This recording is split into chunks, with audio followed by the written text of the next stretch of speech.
Boa noite, gente. Boa noite, boa noite. Agradecer a todo mundo que está participando da live, tá certo, gente? Muito obrigado mesmo, do fundo do meu coração.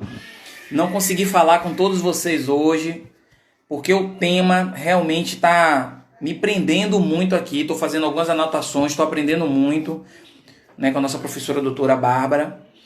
E espero que vocês também estejam aprendendo bastante com ela. No final da live, eu vou convidar você, né, para bater um papo com a gente aqui, para falar um pouquinho de sua vida, 10 minutinhos, não esqueci disso não, tá certo?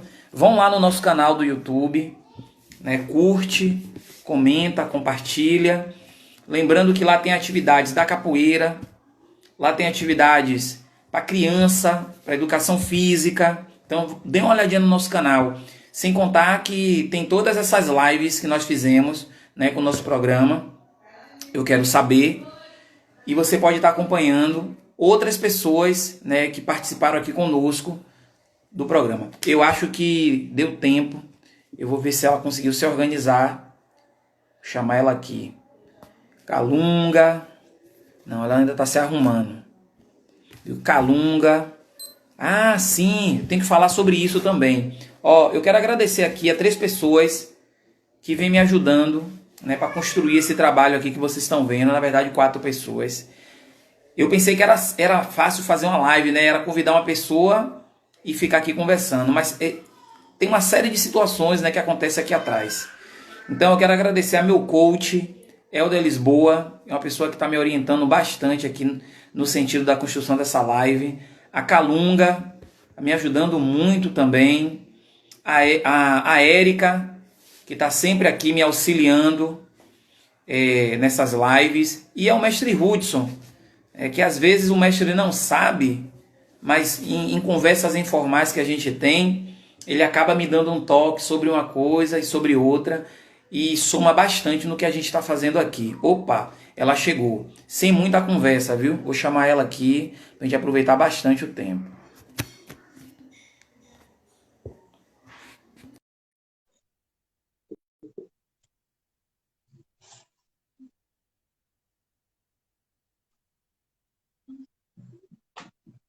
Cadê? Tá chegando. Oxente, Calunga, pare com isso, não tô tirando onda nenhuma. Amo todos vocês. Formado Kel, instrutor Kel. Oi, ela chegou. Pronto. E Pronto, aí, conseguiu resolver tudinho? deu certo. E não estava cagada mesmo. Deu certo Ave aqui. Maria.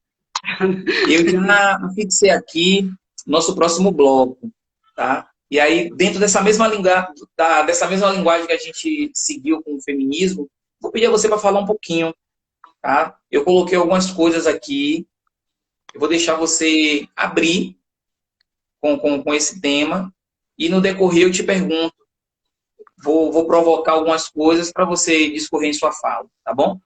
Tá certo, Magrande. Então, professor, eu já tinha falado sobre algumas coisas, porque, como eu falei, né, minha fala ela é muito interseccional. E o que é interseccionalidade? É você casar diferentes formas de opressão, né? Então, opressão de raça, de gênero, de classe. Então, eu acabei atravessando algumas questões aqui.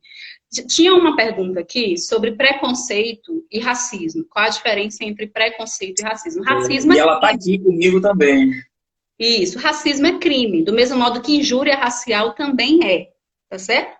Preconceito é um conceito prévio, e a gente pode ter preconceito de qualquer coisa. Preconceito não necessariamente é algo ruim. É um conceito que você tem prévio, todo mundo tem. Todo mundo tem alguma coisa na cachola. E quando você lança um olhar sobre algo, você já tem uma ideia sobre essa coisa. Você pode até não falar, você pode até ter vergonha de falar o que você pensa, mas você já pensa alguma coisa sobre aquela pessoa. Às vezes, os nossos preconceitos são atravessados por racismo, né?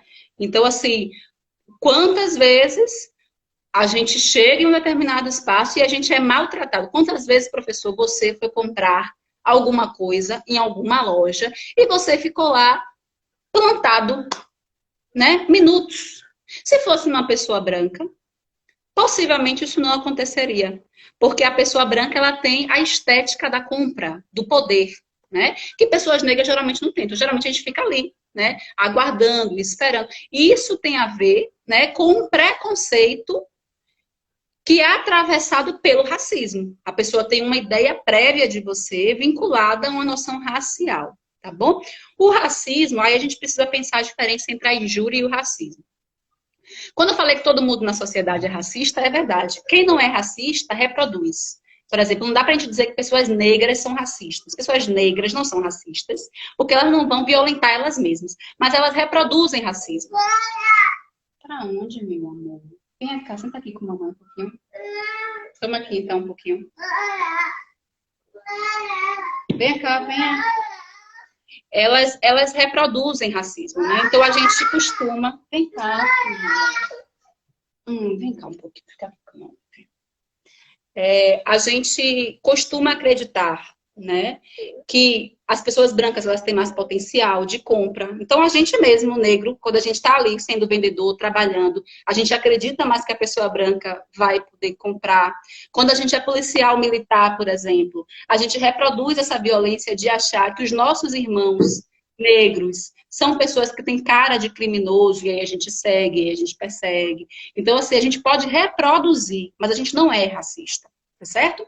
Então, o racismo, ele é diferente da injúria. A injúria é a ofensa direta. É quando alguém olha para você e diz assim, você é um macaco. Isso é uma injúria racial.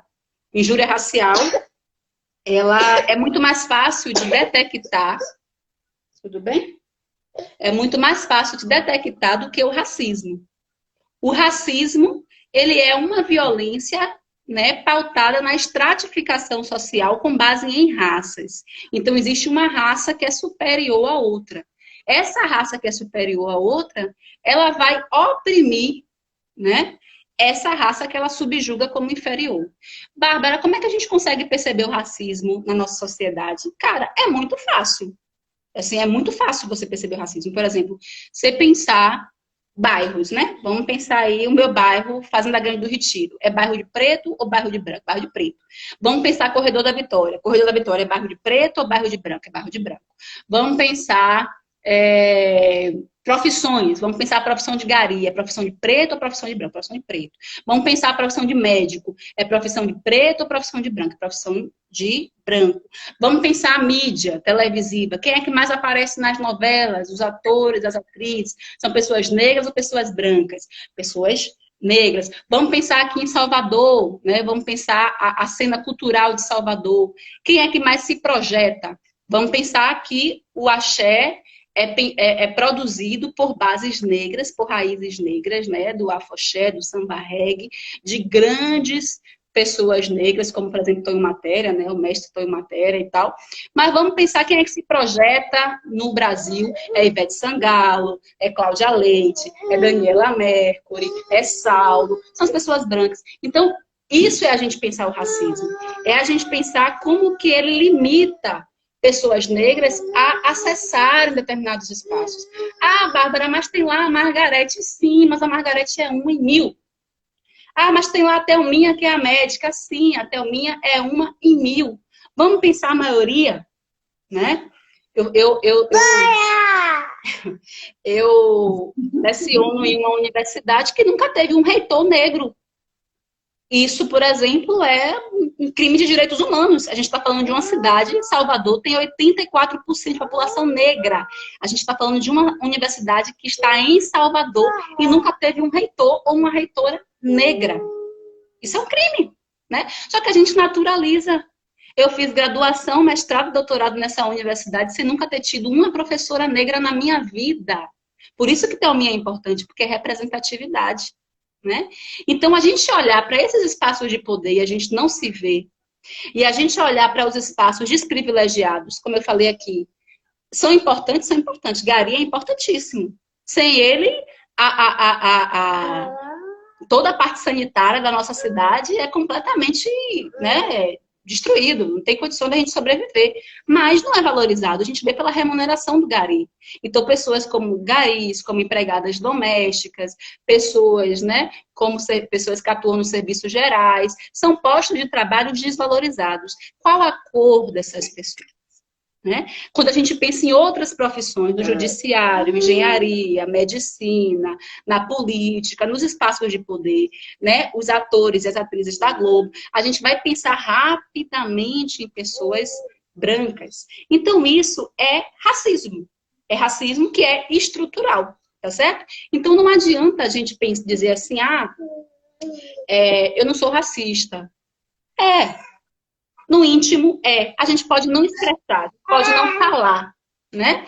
Mas a forma como a gente é educado a pensar, a gente é educado a pensar de um modo racista, né? A injúria racial já é um outro extremo, que é advindo do racismo, né? Então eu vou xingar a pessoa de macaca, eu vou dizer que ela não vai entrar ali porque ela é preta, eu vou ofender diretamente. E aí esses crimes são mais fáceis da gente. É muito difícil, por exemplo, o Crispim.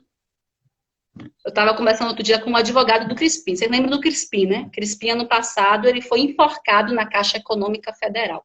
Acharam, sei lá o quê, não sei se ele estava roubando, não sei que desgraça que acharam, mas enforcaram o cara preto, enforcaram o cara lá na Caixa. Teve injúria racial, Bárbara? Não teve. Em momento nenhum, ninguém chamou o Crispim de macaco, ninguém xingou o Crispim de preto, ninguém xingou... Mas é explícito que teve racismo ali. Mas o racismo no Brasil, ele é o crime perfeito. Então, o advogado do Crispim estava me falando de uma potencialidade muito grande de arquivamento do caso do Crispim.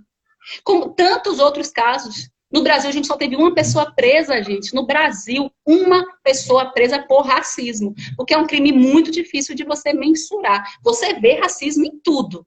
Você entra num prédio, gente, você vê racismo. Você vê racismo. Você vai entrar no prédio, você vai ver lá o porteiro que é preto, você vai ver o pessoal dos serviços gerais que são pretos, você vai ver. Aí quando você vai para o administrador do prédio, você vai ver que é uma pessoa branca. Aí quando você entra nos apartamentos do prédio, né, se for um prédio de classe média, você vai ter a maioria das famílias no Brasil, né? Famílias brancas. Aí você vai ver, dentro dessa família, você vai ver que tem uma empregada doméstica que é preta, ou uma babá que é preta. Essas estruturas, todas isso é racismo. Mas na hora de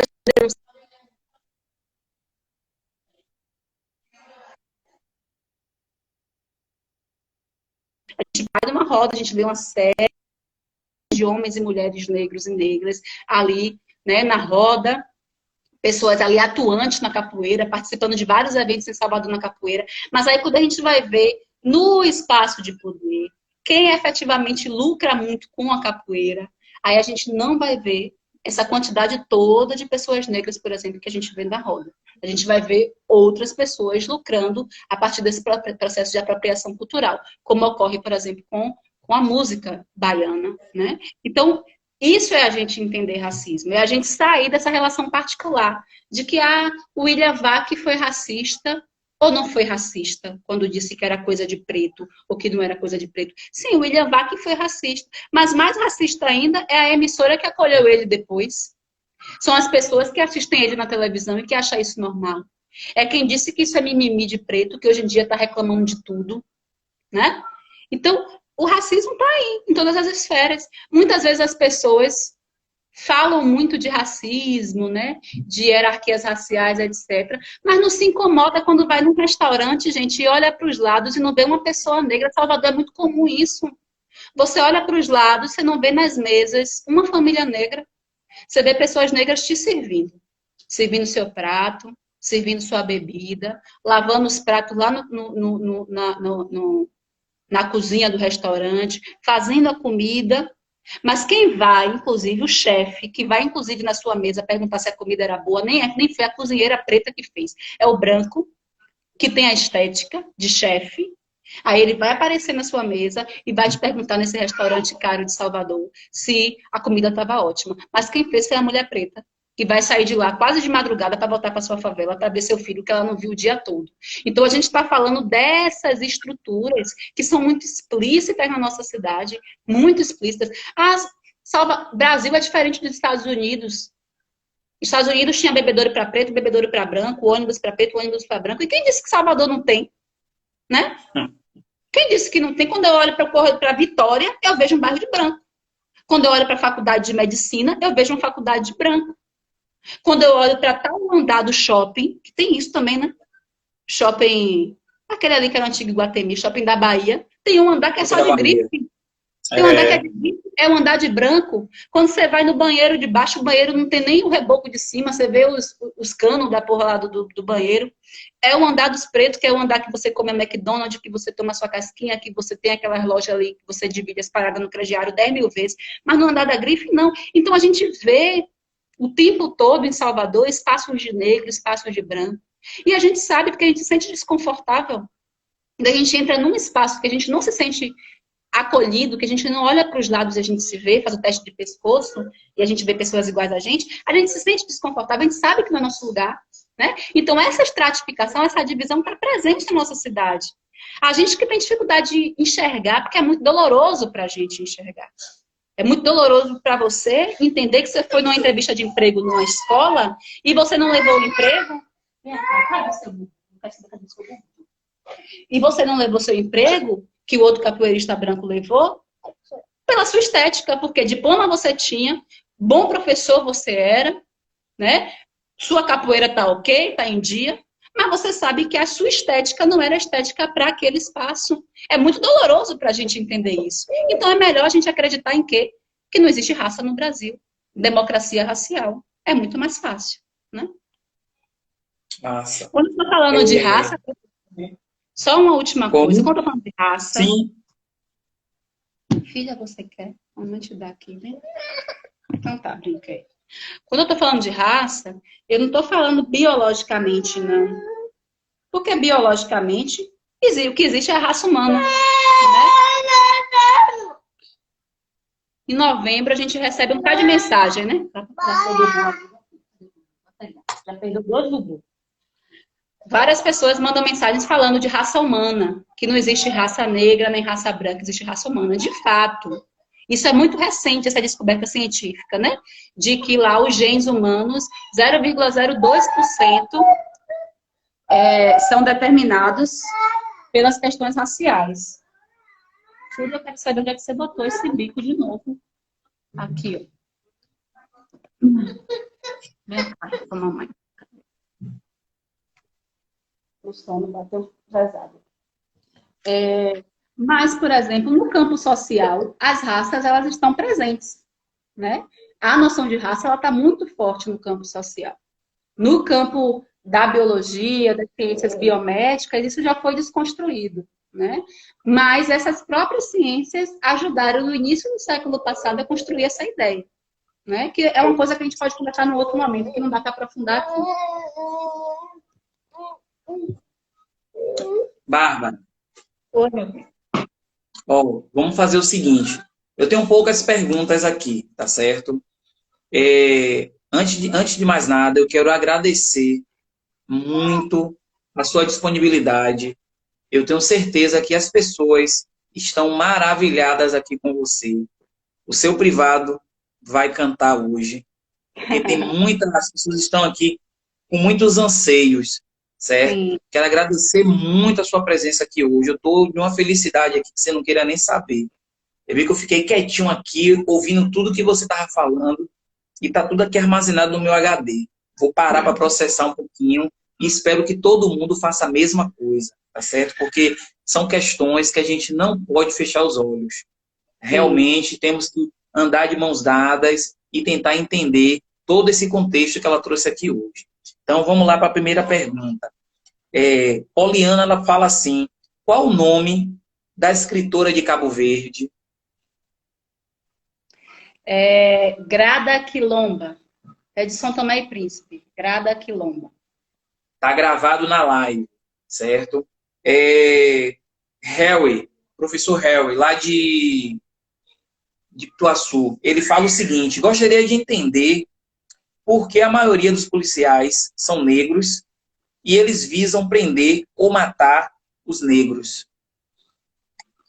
É uma coisa, professor, que a gente chama, no campo da militância, né, e teórico também, da lógica do espelho quebrado. O que é o espelho quebrado? Eu não quero ver o meu reflexo. Eu sou educado a não gostar do que eu vejo quando eu me olho. Então, por exemplo, tem um experimento que vocês podem encontrar, um experimento psicológico, no YouTube, com crianças pega crianças de 5 anos e tal, 3 a 5 anos, bota essas crianças diante de bonecas. Bonecas brancas e bonecas negras, bonecas loiras e bonecas negras.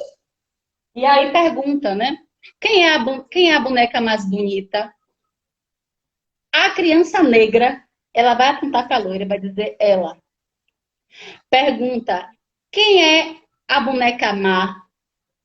A criança negra, ela aponta para a boneca negra e diz, ela é a má.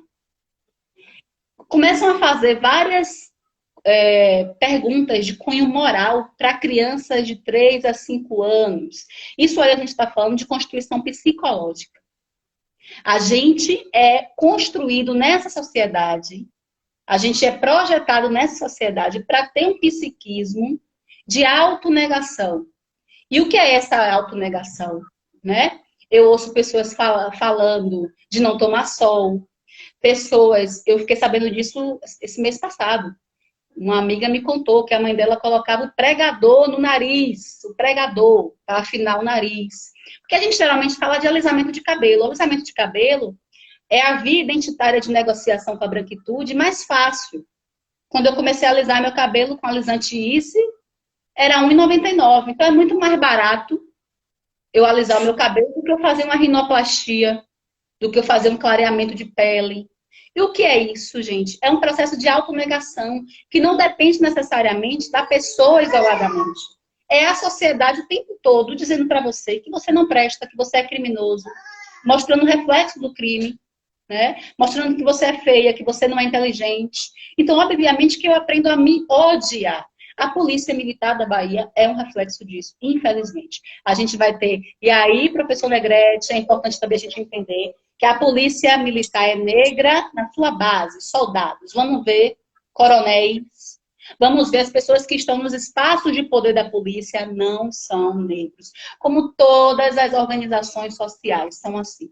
O topo é branco, entendeu? Massa. Pamela pergunta.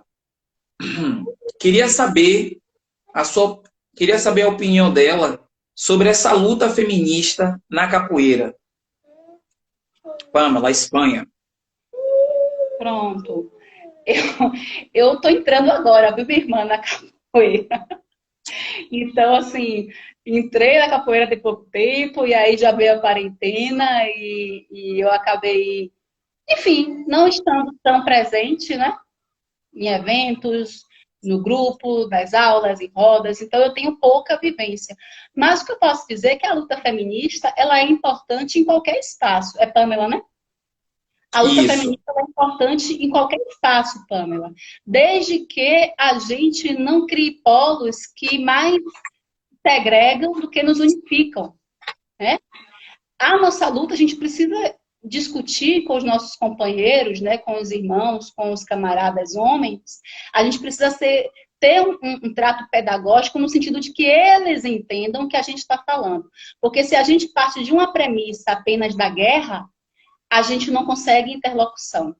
A gente grita de cá só pra gente e a gente não consegue escuta nenhuma de lá. Quando as pessoas, às vezes, do movimento negro, às vezes falam comigo assim, fala, Bárbara, você vai para esse encontro de branco? Eu falo, eu vou porque eu quero que branco me escute. Eu não quero ficar só falando para preto. Para mim é importantíssimo falar para todo mundo, entendeu? Então, assim, para mim, no meu entendimento, a luta feminista ela é importante em qualquer lugar. Agora a gente tem que buscar a dialogicidade, a gente precisa buscar o diálogo, a gente precisa buscar ser ouvida. Porque se a gente não é ouvida, a gente fica só ecoando para nós mesmas e aí a gente não anda. Viu? Massa. Mas vamos fazer aqui mais 3 perguntas para a gente fechar, tá bom, gente? De novo, muito obrigado pela disponibilidade da nossa professora, a doutora Bárbara, e muito obrigado por você que está sempre acompanhando nossos programas. Essa semana, vocês vão ver a gente mais 2 vezes, viu? Daqui a pouco eu vou falar sobre isso. Carla fala o seguinte, o que você acha de uma mulher branca que casa com um negro? Acha que essa mulher pode ser racista? Olha, Carla, assim, racista ela é, porque na minha concepção, não tem como nascer no Brasil, né? E o racismo não está presente em nós. tá certo? Acho que eu falei isso aqui algumas vezes. Pessoas brancas, elas são racistas no Brasil, e pessoas negras, elas reproduzem racismo, porque é uma estrutura que está presente na nossa cabeça. Agora, o fato dessa pessoa casar com uma pessoa negra, em nada transforma ela em alguém que não é racista. Em nada. Porque às vezes ela pode, inclusive, ter uma relação extremamente opressora com esse companheiro dela dentro de casa. E ela usar esse argumento de que ela é casada com um negro para dizer que ela não é racista. Ela pode ter práticas racistas no seu ambiente de trabalho, né? No seu ambiente de estudo. E usar deste argumento de que ela é casada com um homem negro para dizer que ela não é racista. Né? Do mesmo modo que homens são casados com mulheres e são machistas, né? E muitas vezes acham mulheres menores do que eles. O fato de ter casado com alguém não significa que eu não imprimo um grau de opressão contra ela, né? Isso não significa, não tem relação nenhuma direta, viu? Massa.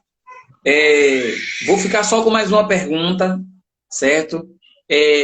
Gente, todo mundo que tem algum tipo de dúvida, eu tenho certeza que a nossa professora, ela vai atender vocês com todo o carinho do mundo. Então, vão lá no direct dela, deixa a sua mensagem, deixa a sua dúvida, e eu vou fazer mais essa pergunta aqui para a gente encerrar o nosso programa de hoje. Vamos lá.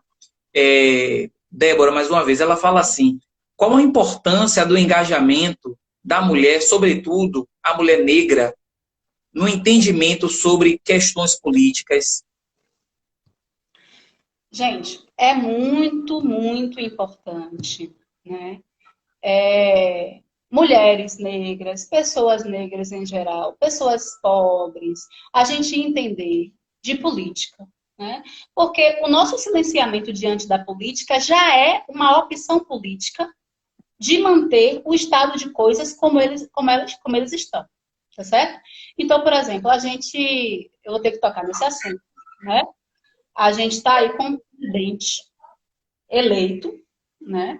Não por maioria, porque a maioria foram votos brancos e nulos, mas a gente está com um presidente eleito que tem cometido inúmeros crimes, inclusive para proteger a sua própria família, e que foi eleito, em sua grande maioria, por pessoas negras da periferia. A gente teve grandes movimentos de pessoas militares, de policiais, movimentos de pessoas pobres evangélicas, inclusive pessoas, meu irmão, me perdoe da capoeira que eu vi, pessoas de religião de matriz africana, né? Quer dizer, dando arma para o seu assassino, dando munição para o assassino, né? Então, isso foi um erro político grave, que agora as pessoas estão, e Ana apagou a luz. Vai acabar, tá vendo? Que agora que as pessoas estão acordando para esse erro político, né? Por quê? Porque não liam, porque não estudavam, porque não assistiam uma live, não assistiam um vídeo no YouTube, só ficava se deixando levar por mensagem da tia, do pastor, de seja lá quem for, fake news, de WhatsApp, né? Isso não é formação política. A gente precisa se formar politicamente para a gente cuidar da gente, cuidar dos nossos. Quem é que está sofrendo hoje com a pandemia do Covid-19? Principalmente são as pessoas negras da favela. Primeiro porque não são liberadas, a Dondoca não libera ela da função de empregada doméstica. Então ela todo dia pega o buzu, vai e volta para a casa da patroa lá para trabalhar, né? Seus filhos em casa, seu companheiro, que muitas vezes é autônomo, tem que sair para se virar. A favela, a gente sabe que está aí lotada, cheia de gente trabalhando, se virando, correndo atrás de auxílio que o governo deu esses dias aí, da Cesta do Povo, para os meninos, né? Da escola pública, correndo atrás de renda mínima, a caixa lotada de gente. A gente sabe quem vai se lenhar nessa história. A gente sabe quem está mais morrendo. Nos Estados Unidos já está apontando que, inclusive, em estados com 14% de pessoas negras, as mortes de pessoas negras chegam a 70% dos casos de morte de Covid-19. A gente sabe que a gente é o que mais morre, né? Então, assim, como que a gente não vai se preocupar com essas questões no momento de escolha política? É importante, gente. É importante.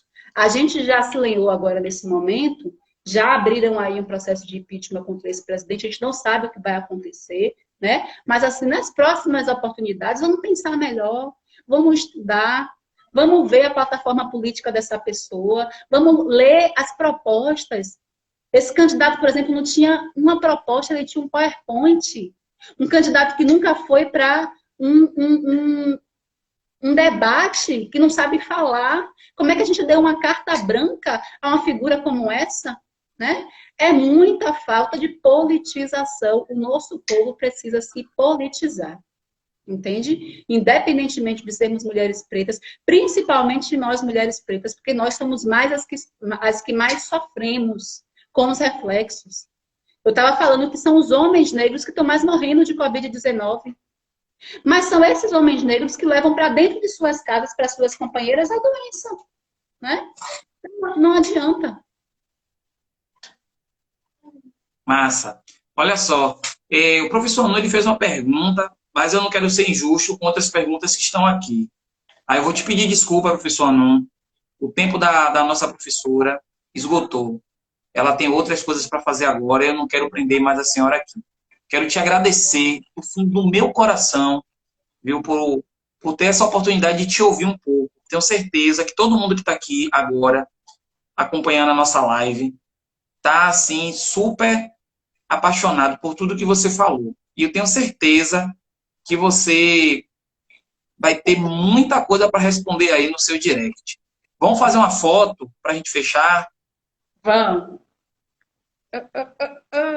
Professor, eu quero agradecer também muito. Viu? Sim. Eita, aí pronto.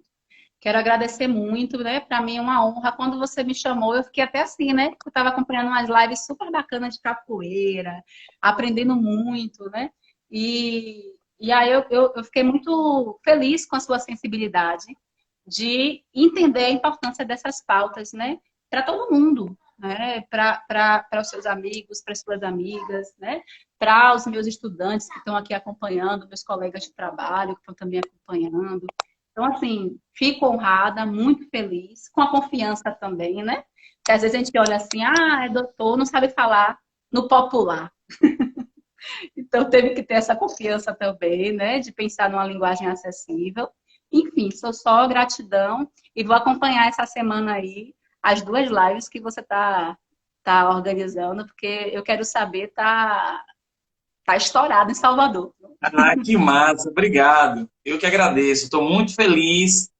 E você vê como a importância, né, dos amigos ao nosso lado. Sim. E isso aqui foi um bate-papo que eu tive com uma amiga, que ela está aqui na live, Calunga, e ela transformou o que eu estava pensando e é o que vocês estão vendo aqui, viu? Então, mais uma vez, muito obrigado, professora. Boa noite, viu? E estou pensando aqui em uma outra possibilidade, viu? Mas depois vamos conversar. Vamos sim. Tô aí, tô disponível. Viu, professor? Tá Muito bom? obrigada. Tá Beijo bom. grande. Tchau, tchau. Um abraço.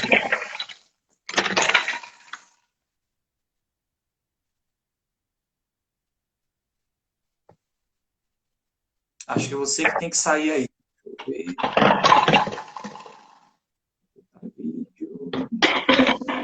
Como é que sai aqui? Me ajudem, gente. Eu não estou conseguindo tirar ela aqui. Estou procurando aqui, né? Acho que é você que está. Não, mas eu não vou fechar, não, porque eu ainda vou falar com o pessoal. Aqui, Então agora foi. eu vou sair aqui. Pronto, já Pronto. achei já. Consegui. Pronto. Que mico, viu? Rapaz, foi horrível. Então, vamos dar seguimento aqui. O pessoal já está correndo. Não corra não, viu? Vou chamar você aqui agora. Bora ver, bora ver, bora ver, bora ver. Bora ver, bora ver.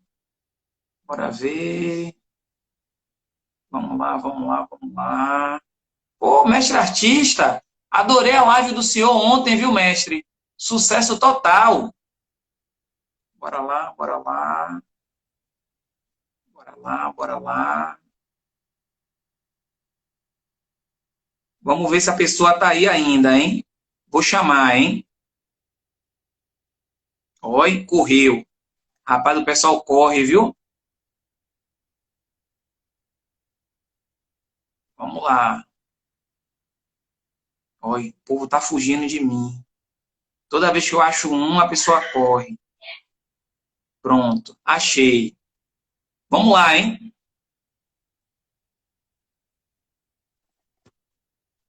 Vamos ver. Vamos ver se a pessoa vai me atender.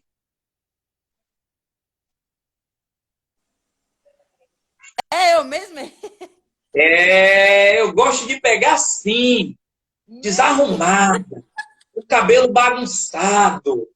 Vambora! Qual foi, professor? É covardia. E aí, Deise, tudo bem? Tudo ótimo. Boa noite, boa noite. Então, você Boa tem noite. Deixa eu abaixar aqui um agora pouquinho a 10 televisão. Abaixa ali minutinhos um pouquinho a televisão, Dan. abaixo. Espera que vai abaixar a TV um pouquinho. Tá bom, tudo bem. Rapaz, fiquei surpresa agora. Ah, mas a ideia é essa, né? Deixar as pessoas surpresas. Você tem 10 minutinhos aí para falar para a gente um pouquinho da sua vida na capoeira, como você conheceu ela. Conversa aí com a gente. 10 minutos a partir de agora. Ah, não precisa de 10 Isso, minutos, não. Tô nervosa, morrendo de vergonha. não Eu fique não. iniciei capoeira. Eu tinha 12 anos de idade, aqui em uma escola onde eu estudava, aqui no bairro de Fazenda Coutos, com o professor Marcelo, que antigamente era do grupo Raízes, e hoje ele tem o grupo dele só na disciplina, que se encontra aqui em Fazenda Coutos também. Eu iniciei capoeira lá, fiquei treinando um pouquinho. Era meio que proibido, né? Que minha mãe não deixava. Aí eu ia Você está me escondido, ouvindo? eu e meus irmãos. Levava... Oi? Você está me ouvindo? Tô. Pronto. Você vai respirar um pouquinho, porque travou. E aí você vai falar de novo, com calma, que eu estou curioso. Vá. Ah, eu comecei Agora. capoeira. Eu comecei capoeira, eu tinha 12 anos de idade, em uma escola localizada aqui no bairro de Fazenda Coutos. Abaixa mais a televisão aí. Aqui no bairro de Fazenda Coutos, com Marcelo, que hoje é professor. Antigamente era do grupo Raízes, hoje ele é do grupo Só da Disciplina. Aqui em Fazenda Coutos mesmo, comecei capoeira lá com ele. Era meio que proibido porque minha mãe não deixava. Eu ia com meus irmãos, todo dia de tarde, era, se eu não me engano, 3 vezes na semana. A gente fazia aula lá. Era muito massa mesmo. Aí depois, quando eu fiz uns 15 anos, mais ou menos, eu fui morar com meu pai. Aí parei de treinar capoeira. Aí com 17 anos, eu voltei a morar com minha mãe, aqui em Fazenda Coutos. Foi quando eu conheci o grupo Farol da Bahia, com o mestre Pituba e contramestra Novata, o grupo o qual eu fiz parte. Fiquei lá um tempinho. E aí, com 19 anos, né, eu engravidei dessa princesa linda aqui. Fui morar em Pau da Lima, comecei a treinar com o mestre Toby. Fiquei lá no mestre Toby uns 6 anos. Depois eu decidi parar com a capoeira. Eu não queria conta e sair excluindo todo mundo que era da capoeira. Do meu Facebook, do Instagram. Me decepcionei legal. Aí parei de treinar. Fiquei um tempinho, 3 anos afastada. Só que eu sempre tive o sonho de fazer parte do grupo Topázio, desde quando eu conheci a capoeira. Eu sempre tive esse sonho, só que eu não sabia que ele um dia iria se tornar realidade. E aí, eu sou uma pessoa que eu costumo traçar minhas metas e eu gosto de visualizar elas, né? E eu tenho um quadro dos sonhos, onde eu tenho tudo que eu quero ter, eu tenho nesse quadro dos sonhos. E aí eu tinha o símbolo do grupo Topázio, mas eu só tinha por ter mesmo, porque eu tinha quase certeza que eu não iria fazer parte do grupo, só que acho que eu venho em outubro, né? O mestre Rudson, ele me resgatou em uma conversa pelo Instagram. Ele me fez um convite para poder fazer um... Não vou chorar, não. Eu tô nervosa, eu tô com vergonha. Calma. Ele me fez um Continua que tá convite. bonito. Ele me fez um convite para fazer, né? Para conhecer, fazer uma aula experimental. E aí eu fui sem acreditar fazer essa aula e tô no grupo, né? Realizada. Uma das coisas que aconteceu, que se tornou realidade no meu quadro dos sonhos, foi fazer parte do Grupo Internacional de Capoeira Topázio. Muito feliz por isso. Massa. E, Deise, o que é que você pensa, né, para o seu futuro na capoeira? Repita novamente a pergunta que travou um pouquinho. O que você pensa para o seu futuro na capoeira? O meu futuro, o que eu penso do meu futuro na capoeira, professor Negrete, é que antes de eu me afastar do meu antigo grupo, eu já tinha um trabalho já com capoeira nas escolas, com criança. Era algo que eu gosto. Na verdade, é algo que eu gosto. E voltando a treinar com o grupo Topázio, esse desejo ele despertou em mim, né? Porque no grupo a gente tem pessoas que motivam a gente a ser melhor cada dia. Pessoas que nos impulsionam a ser melhor. E o que eu penso é me formar, coisa que eu não pensava, era fazer uma faculdade de educação física. Eu não tinha esse pensamento. Hoje eu tenho, graças a algumas pessoas do grupo, né, que conversaram comigo, abriram os meus olhos. Deixa eu ver, meu Deus, me formar, né? E é isso. Viver de capoeira. Massa, massa. Meu sonho. Deixa eu te perguntar. Vá respondendo aí rapidinho. Você está muito ligeira para o meu gosto, viu? Nem comeu muito tempo. Mas vamos lá. Música de capoeira, me fale um aí que você gosta. Tá falhando. Música de capoeira. Avisar. Não, peraí. Deixa eu me lembrar aqui. Bora? Poxa, tem uma música que o mestre cantou recentemente, velho, de Valdemar. Barracão dele. E o cantador.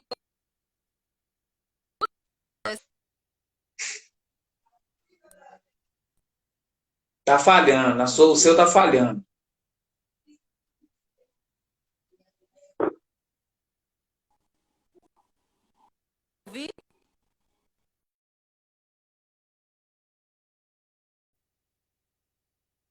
Tô implacável, viu? Eu boto logo, eu tiro logo. Vou chamar ela aqui de novo para ver se fica melhor. Vamos lá que a gente já está finalizando aqui a nossa live. Para ver se fica melhor. Sexta-feira, mestre baiano, hein, gente? 19 horas. Associação de Capoeira Engenho. Mestre baiano aqui com a gente. Eu quero saber. O mestre vai cantar as músicas dele. Vai trazer um pouco da história dele na capoeira. Vai ser bem legal, viu? Quando finalizar aqui a live, aí eu começo a fazer a divulgação nas redes sociais. Vamos bombar isso aqui também. Vá, Deise. Música. Seu tempo está passando. Ih, Que eu gosto. não tá bom, hein?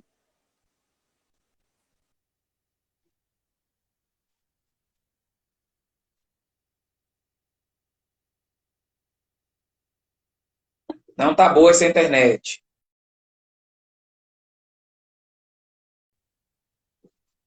Então, gente, todo mundo percebeu aí que a gente teve um probleminha técnico. A internet da nossa amiga não estava muito legal. Deu para a gente saber um pouquinho, né, da aluna Deise, um pouquinho da trajetória dela na capoeira, quando ela começou, em que bairro foi, e a pessoa e o grupo. Sabe? É uma pessoa batalhadora, que a gente sabe um pouquinho já da história dela. Deus te abençoe, viu? E ilumine sempre seus caminhos. Sexta-feira, 19 horas, a gente vai estar aqui com o mestre baiano. Agradecer a todos que ficaram até o final, tá, dessa nossa live.